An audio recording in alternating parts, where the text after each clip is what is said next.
Hello and welcome to Car Dealer Live. My name is James Batchelor, and today we're looking at the macroeconomic issues that are affecting the new and used car markets. Joining me to explain more about this is Auto Trader's Ian Plummer. Hello, Ian. Hi there, James.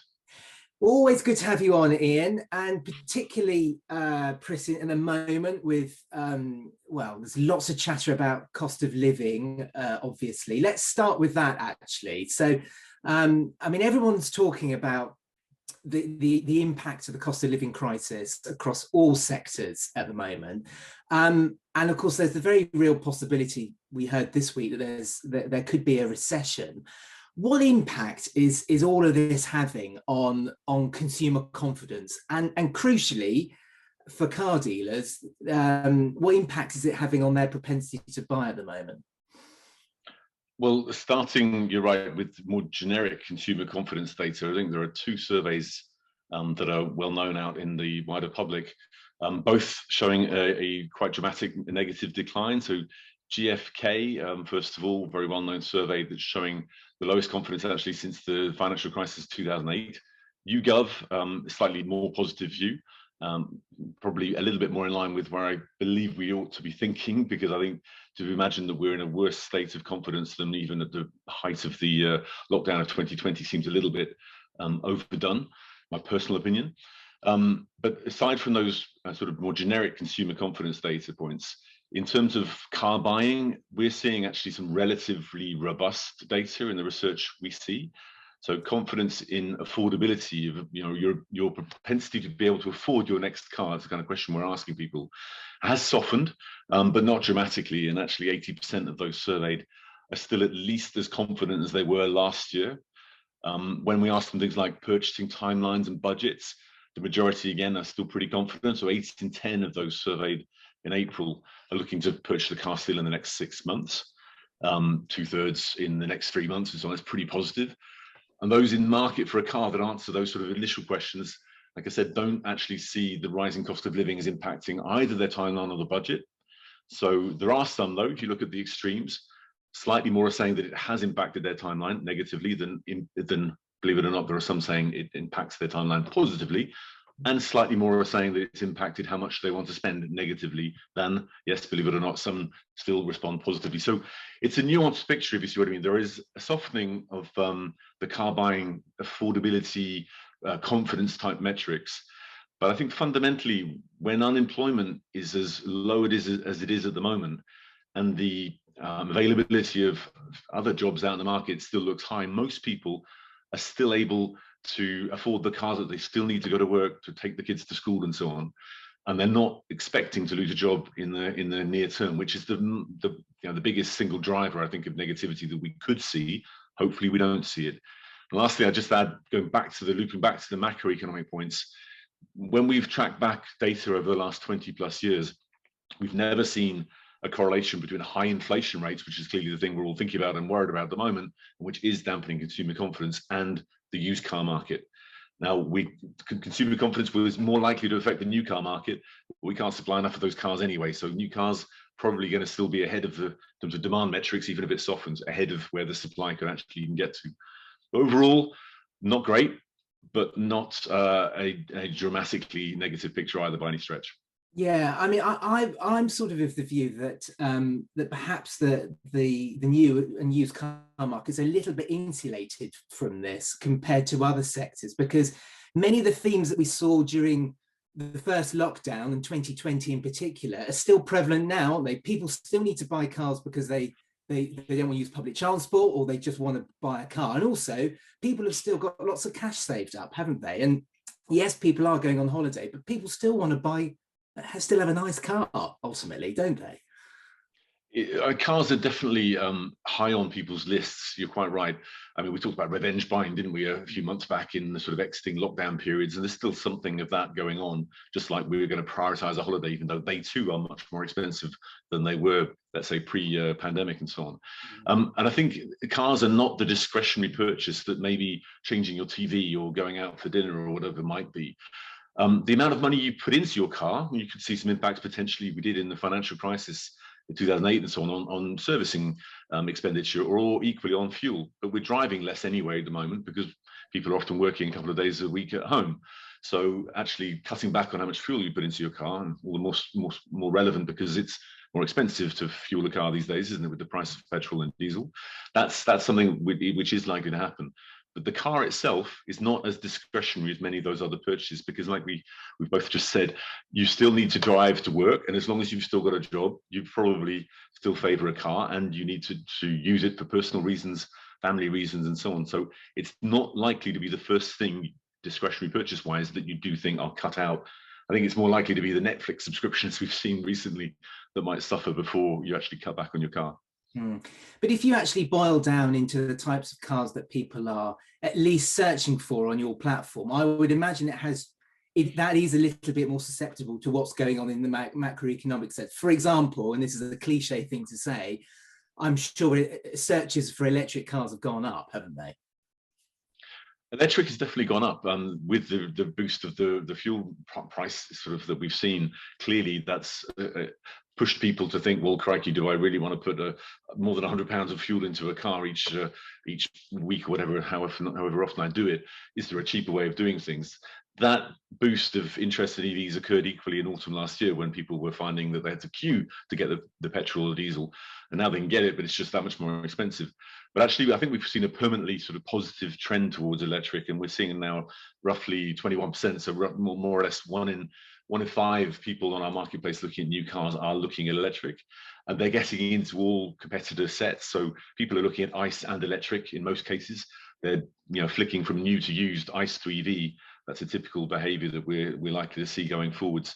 And I think the propensity for people to actually buy electric and convert that interest into a sale will depend on the speed at which we can see the prices come down. We can see a product like MG's is converting by far at a stronger rate than other products in the EV world, because it is very affordably priced, a very good value car.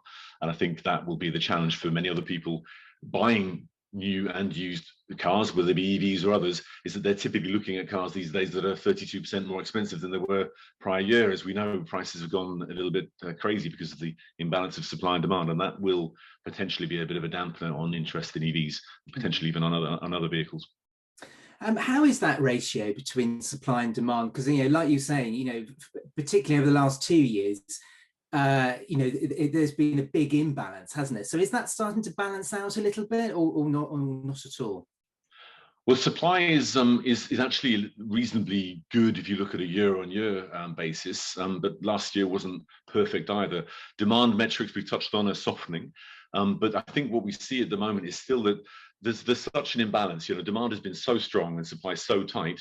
Even if demand softens and supply is getting a little bit better, it's roughly the same as last year, there's still a big gap between the two.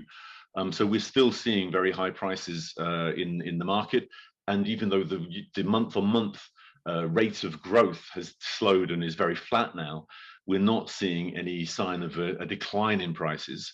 And I don't think we're expecting to see that in the data in the months ahead either. But I think what we are seeing, to go back to your previous point as well in terms of consumer behavior, is that the cars themselves, if you look at sort of segments, as we'd call them on Auto Trader, of a certain age profile of car, certain body type, certain fuel type, there are about 8,000 or so segments of vehicles, we'd call them on our site.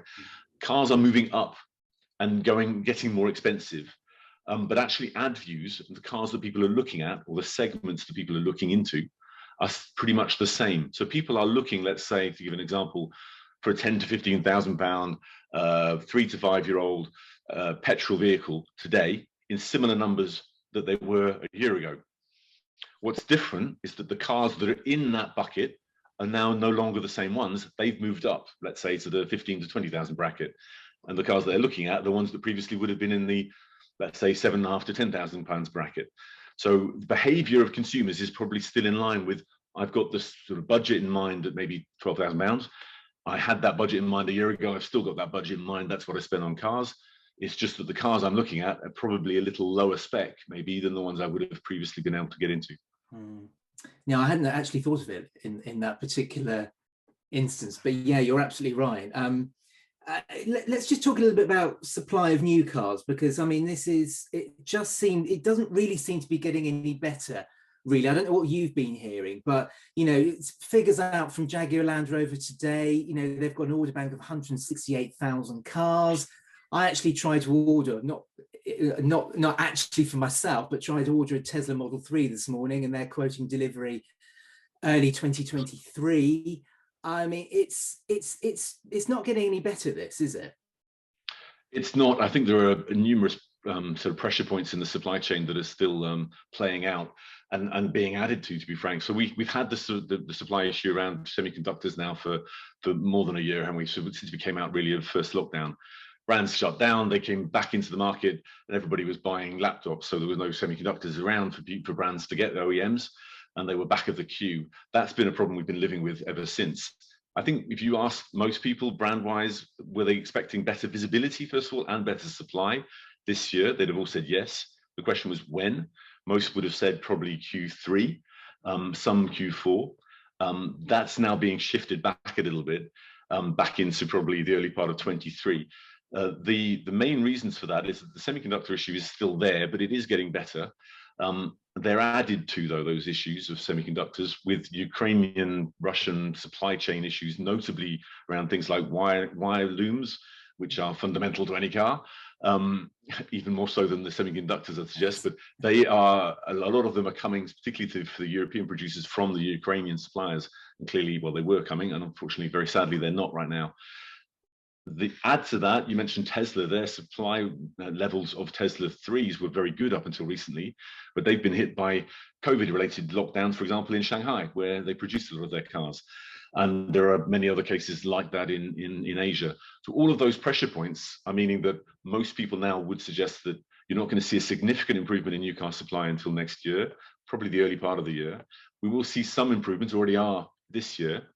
But as you touched on, if a brand has, say, 6 months lead time of a given product, as they improve their production speed and numbers, they'll eat into the existing order bank and start improving the lead times, but it'll go from 6 to 5 to 4 to 3 over a period of time. It won't be a flick of a switch where all of a sudden the lead time's gone, the order bank's been delivered, and we can start taking new orders for quick delivery. So it will take a bit of time for you to really feel that that's different.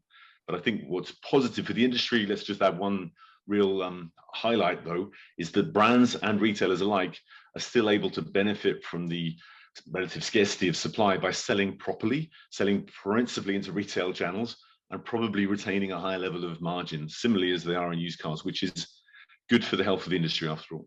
Yeah. I mean, I think you make a very good point there, because, when we see boatloads of, for instance, spoke to Mazda recently, and they've had to change the way they've importing cars. They're bringing them directly into the UK now, not through Europe. But their first shipment of cars, 3,000 cars, all of those cars had a customer attached to them. So it's very much cars are built to order now, and it's something which was probably unheard of even 5 years ago, for example, where you would have fields of cars waiting buyers, wouldn't you? But totally different. Completely. Yeah. Completely. The ratio, I think, used to be for volume brands, and it became that way for premium brands. It used to be something along the lines of 25% of cars were actually built for an existing customer. They were coming through for an immediate delivery, and the remaining 75% was actually an available car for sale from stock. Now that ratio got to be that higher level because the market was being pushed, was sometimes overheated. There were usually 25% of vehicles being registered in the last day or two of the month, which shows that clearly that isn't a reflection of a consumer waking up at the last day of the month thinking, I'd like to buy a new car. It's a reflection of the market being overpushed. So taking that overheating out of the market is good.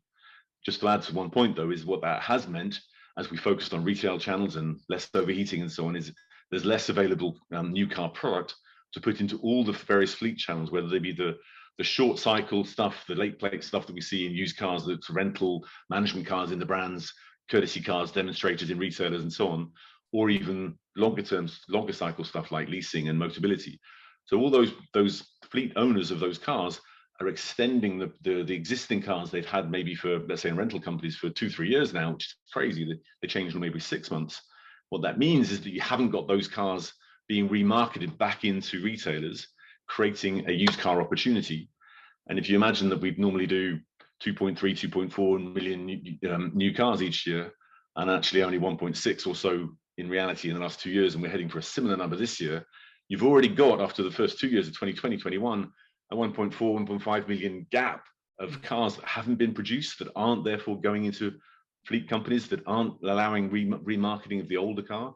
That will only get bigger if, again, this year we do 1.6 instead of 2.3. There's another 700,000-800,000 cars missing from not just the new car market, but the next step of the used car market, which has big knock-on effects for everybody. Yeah. You made a really interesting point earlier on about the types of cars in each bracket is changing, that it's going up. But if we actually look at used car prices specifically, are they starting to soften a little bit, or are we likely to have a bit of a crash later this year? What are your predictions with prices?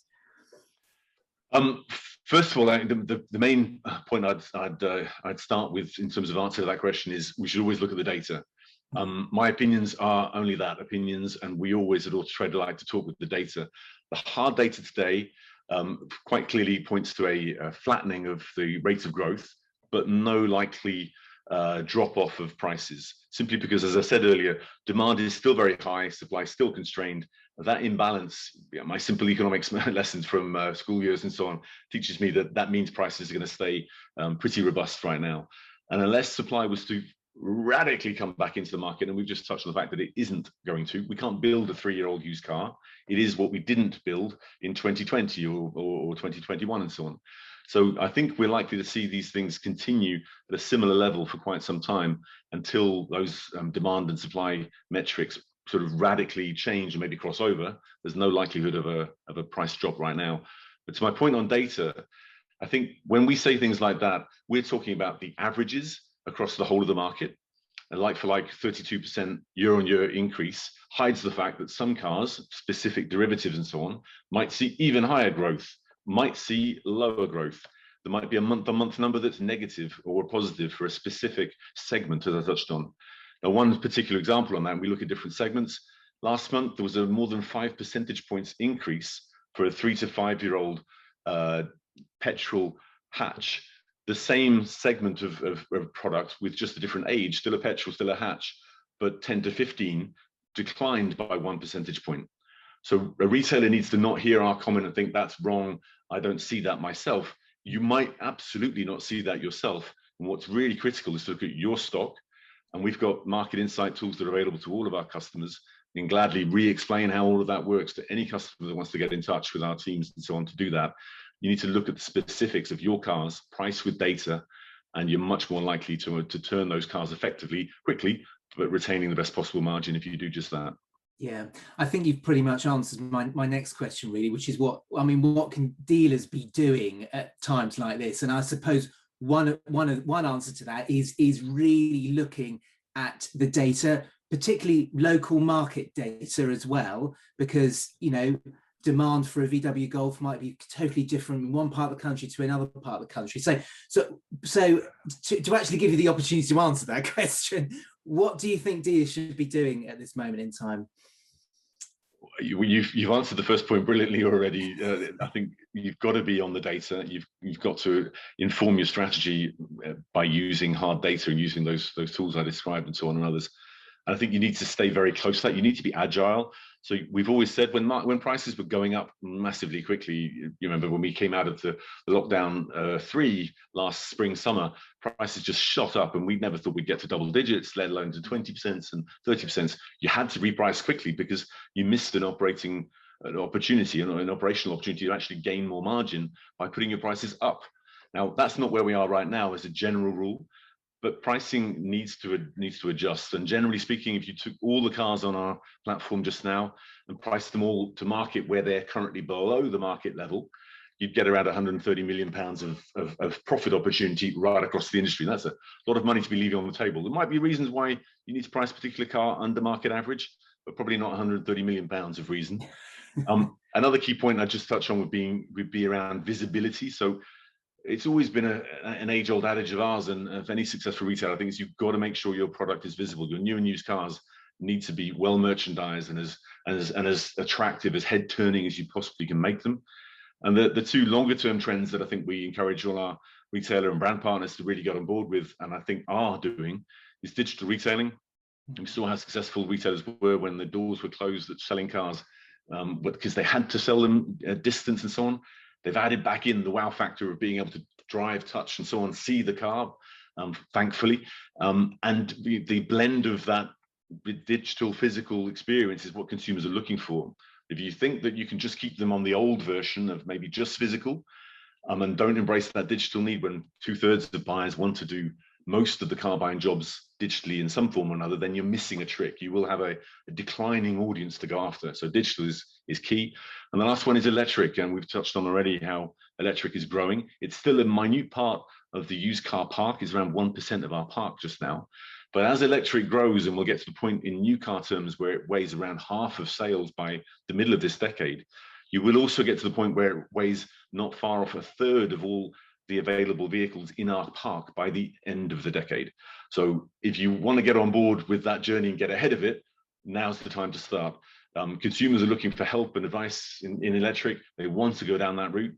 So getting, as a retailer or a brand, ahead of that curve can only put you in a strong position to benefit from the new and used and even after sales challenges, but also opportunities that they will give.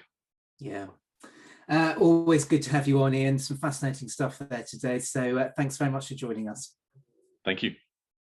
That's it for today's Car Dealer Live. Join us again very soon. Bye-bye.